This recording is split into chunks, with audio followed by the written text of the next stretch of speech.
Overwatch 2's executive producer Jared Neuss did a Q&A live stream, dropping major details on some of the most important content coming up soon. A lot of massive clues that we're going to break down for you right after this quick message. Today's video sponsor is Manscaped. As you guys know, the peak of the meta game in male grooming, trusted by 8 million men and yours truly. Today we get to preview the brand new Weed Whacker 2.0 nose and ear hair trimmer. It's got a powerful 7,000 RPM motor with an improved steel blade system and upgraded cutting performance from the Weed Whacker 1.0. This one as well comes with a skin-safe technology that makes it super easy to use without hurting yourself. The Weed Whacker 2.0 is cordless, rechargeable, and has a battery with up to 45 minutes of runtime. With a peak hygiene plan, you'll receive a replaceable blade every 3 months delivered straight to your door. You get the Weed Whacker 2.0 in either of the package deals, either the Performance Package 4.0 or the Platinum Package 4.0. Pick either of them up today by going to manscaped.com and use our promo code OVERWATCH at checkout to get 20% off your entire order plus free international shipping. Use code OVERWATCH at checkout at manscaped.com. Weapon inspects were teased all the way back with the free-to-play launch trailer. Weapon inspects are common in other games as well, and a very cool animation considering Overwatch players love to spam hello, which usually flips a cute little wave.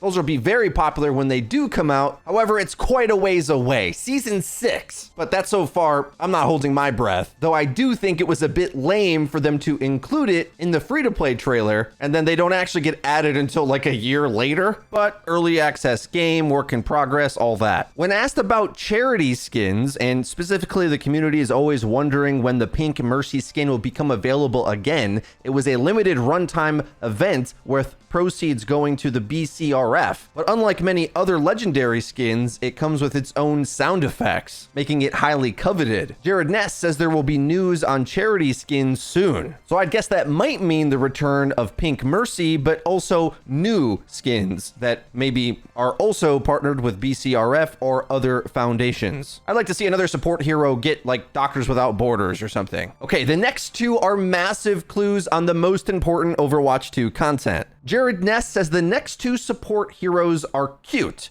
but not cute like a dog, cute like Mercy. Now I'm gonna nitpick the language being used here because I think calling Mercy cute is like a borderline case of the word. Diva and May are cute. Hammond is cute. I can unequivocally say that Mercy's more on the hot scale or beautiful, but I'm nitpicking language here. I think those three words all mean different things, but often people will say cute when they really mean just attractive in general, when it's supposed to mean small features such as the likes of a baby or a puppy. So funnily enough, I'm going to use that distinction to also be more clear on the guesses coming up on the new support heroes, as well as what we can expect their identity to be. And we're going to read it as not literally using the word cute, but more as a compliment to say that they're kind of hot. Why does that matter? Well, Overwatch characters are meticulously put together so that every aspect of their kit, playstyle, lore connection, etc. forms a complete character that is supposed to be all unified in design. It was through informed guesses like this, based on small little tidbits of clues, that we were able to piece together Baptiste before he was officially announced, for example. When you study creative writing or design, there's a method to doing this. So it's not so hard to deconstruct when you know how the sausage is made. But if Baptiste is confident, suave, super attractive, and masculine, that's like his archetype.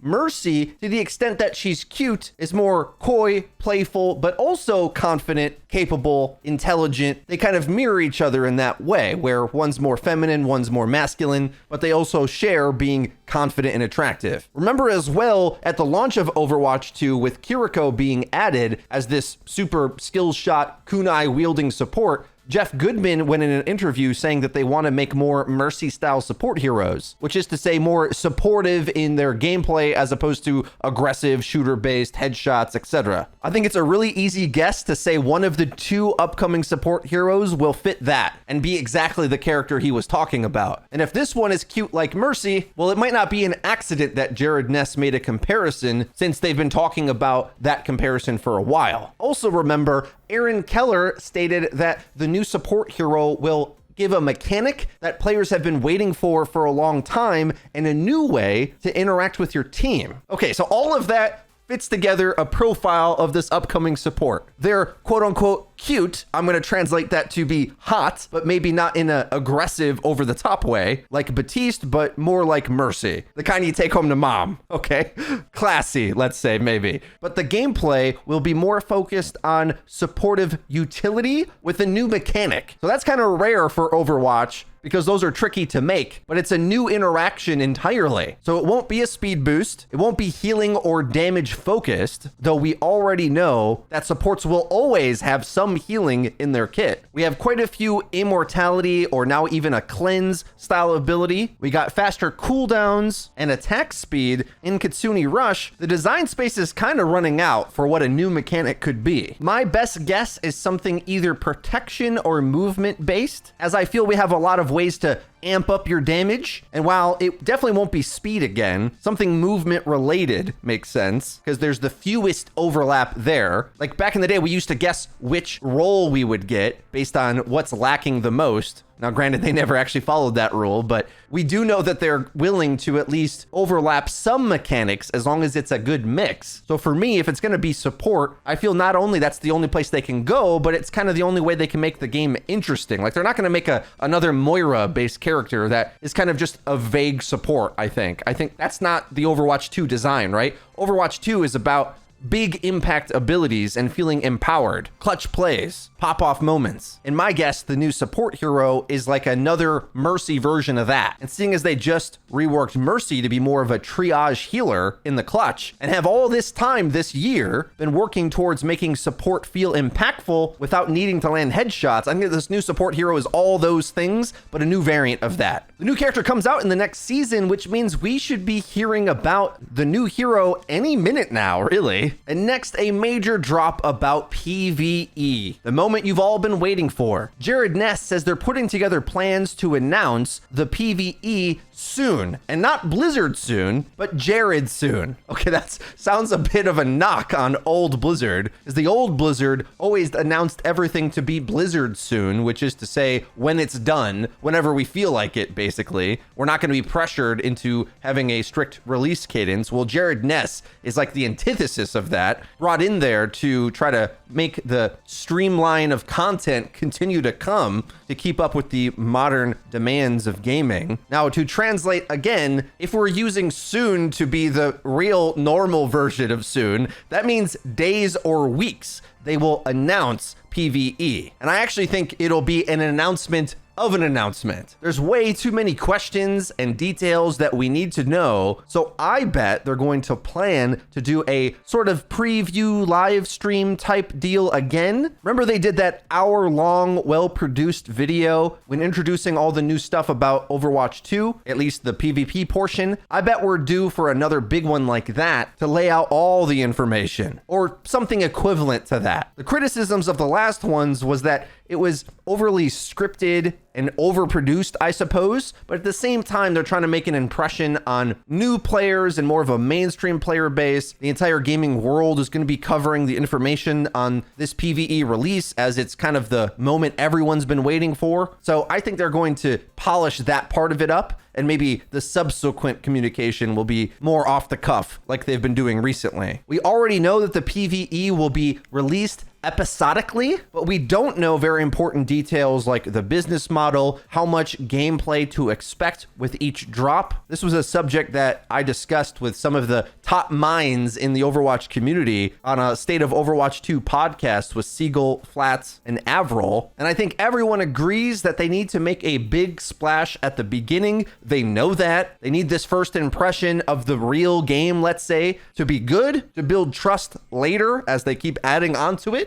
But also, very crucially, they need to nail the messaging of how this new plan has diverted from the original announcement. We still haven't really figured that out. Jeff Kaplan on the BlizzCon stage explained lots of things about their scope and designs for PvE, and in Q&A panels explained that they're looking for endless replayability, the type of game that you can dedicate your life to, like their other long-term RPG games. There's a full campaign and replayable hero missions, skill trees for your characters, supposedly things to unlock. But if there isn't loot in the game necessarily, how is that the case? Or is there loot? We don't know. Okay, we don't know lots of stuff about this. But the best model we can compare to right now is the very successful Destiny 2 DLC pack model. And while Overwatch 2 isn't starting with a base campaign, I think there's a lot of notes they can copy with what scale of content for how much of a price they want to offer it for. It would be a big mistake to mishandle the messaging on a lot of these important questions, and if they rush to answer part of a question or there's a little bit of a leak here or there, they have to like scramble in order to pick up the pieces, which was the case when other information was leaked over the course of the release of the game. That's why I think they're going to announce everything in a big announcement, and you'll want to stay tuned to the channel to catch our upcoming coverage of my predicted announcement of an announcement. I bet that's coming. Stay tuned for that by clicking the subscribe button and the bell icon to actually get notified when our videos come out. You can support the channel by checking out today's video sponsor, Manscaped, and use our promo code Overwatch at checkout to get 20% off your entire order and free international shipping. That's been it for me. I've been Frito for your Overwatch. I'll see you guys next time.